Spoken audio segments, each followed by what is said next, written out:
It's not as difficult. I'm not trying to sell some software, but there is a good program, and it's called Compensation Master. And it's a couple of Canadians out of Canada, believe it or not. Isn't it weird how that works? And they're really good, except one of them I think lives in the Carolinas, Dave Cox. And so they put this program together where you can actually plug in these numbers to determine what our brilliant decisions will do to our bottom line. Before we get to the end of that time period, that movie, the movie between this snapshot and this snapshot, the movie that's going on every day, we can determine that with some software to decide what will happen to us if we do that decision.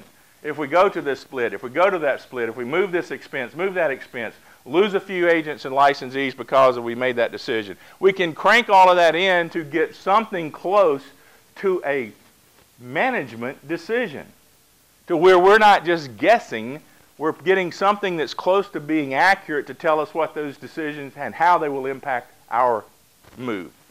So it's something that we have to be very careful with. So agents look at rent, brokers look at rent. I have people, I'm on the commercial side of the business a lot, so I have people right now looking at what? Reducing their rent. You know, they're tied up in some long-term rents in some shopping center sites, and they're like, hey, we're thinking about moving out. And guess what the owner wants to do? They don't want them to move out, because the next little big challenge in this market may be the commercial side. Because when the tenants quit paying their rent, then the shopping center owners and the other commercial owners are going to be a little stressed and a little strained. So if that happens, so a lot of people are renegotiating their rents to get them down a little bit. Any of you landlords, have you had that happen? Nope. Yeah? Okay. It will happen. So you can negotiate rents, because the rents of 2 years ago in my market, no, it's not today. I mean, they're just glad to get, I mean, our joke on the Gulf Coast right now, you can buy one condo and get two free. And it's a joke, because you can't do that. But it's one of those things where the prices have shifted a little bit, and so what? So have the rents. So we can negotiate rents to get them down. Because that's the monthly part of the fixed cost every month, day in, day out, and that's something that we want. As broker owners, if you're responsible for the bottom line, you want to get these fixed costs as low as you can and still keep the quality up of everything that you do and provide, where you're the best person on the block for agents to come into your firm. You want them to, they want to work out of your office. No other options. You know, they could go down the street, but they're settling for second best. So you have to balance all of these things in the fixed cost of things to make sure that you can still survive. All right, what other expense?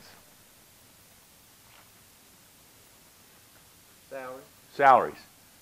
Salaries, if I wanted to right now in my market, I could reduce every employee by the hour. Couldn't any of you feel that way? I have people in the marketplace. As a matter of fact, I did this. I went into one of our people in the title side, and I said, here are some resumes of people who want your job. Because other title companies have cut back, closed down, done different things. I said, here are some resumes of people that want your job. I haven't looked at them. But what I want you to do is to go through them. And if you find anybody in here that will work harder, be more dedicated, and have a better attitude, I want to know about it. That's just mean. But it was fun.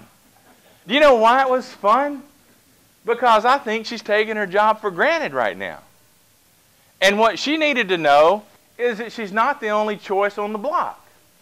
I could probably replace her at 20% less than she's being paid. But I choose not to do that. And that's not a management decision based on money. That's a management decision based upon what I think I have committed myself to do. If I take this from you, you can have it back. So, salaries. Now, if you have some turnover, in some marketplaces, that replacement cost is a lot less right now. So, what other expenses? Transportation? Yeah. Well, we have to just keep paying the gas pump price when it's there. Yeah, you know, you look at that, and then agents have to decide what type of automobile they're going to drive their clients and customers around in. That's a choice.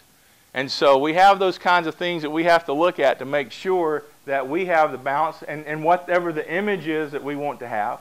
And so those things are there. Now, I drive a green automobile, and it's just for political reasons. It's a Suburban. You know, and I have a friend who has a smart car. It's not green. There's a joke.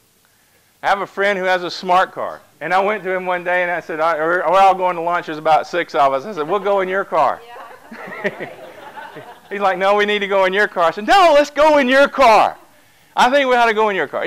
So transportation is something you have to balance out and figure out what you want to do in order to make that work out.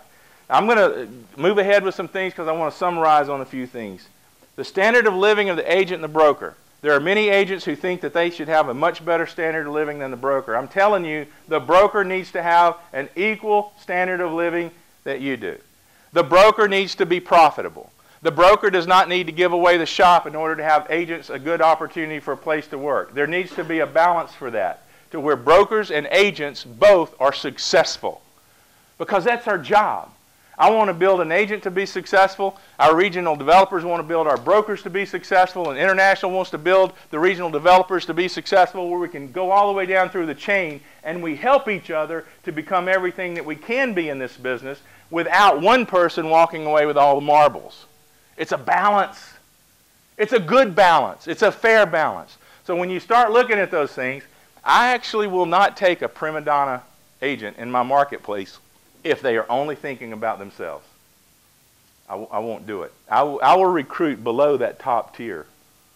Does that sound strange to some of you? I've just learned in the couple of years that I've been in this business, since 1979 and 80, that's where I can grow people. If I can get someone in that middle third, we can grow those individuals. Sometimes at the top, they'll work, but sometimes they're not too concerned about the profitability of the company. When I say that this is attainable profitability, it's not just a thought, it's a plan. And it is a plan that has to be executed with expertise. And it has to be executed with constant management skill. You have to constantly, as a manager and as an agent, review the money coming in and the money going out. You cannot just, you know, some people, and I say money will cover up a lot of mistakes. If you keep making money, you can cover up mistakes. If you stop and analyze, sometimes the money that will be left over will be greater than it would be if you don't review it. So you have to be very careful about that. The 3 statements you need to know about: balance sheets, income statements, statement of cash flows, cash flow statement, whatever you want to call it in this 2000, and I don't even know what the GAACCP or whatever, General Accounting Acceptable Principles, call it these days. But what it looks at: money in, money out, cash flow from investing, financing, and operations. We are more concerned about operations because that's what we can do more management over on a day-to-day basis. It doesn't take long. You can get one book, go through it, learn it. You don't have to memorize it. Just be familiar with what you're doing. But just remember, when your outflow exceeds your inflow, then your upkeep will be your downfall.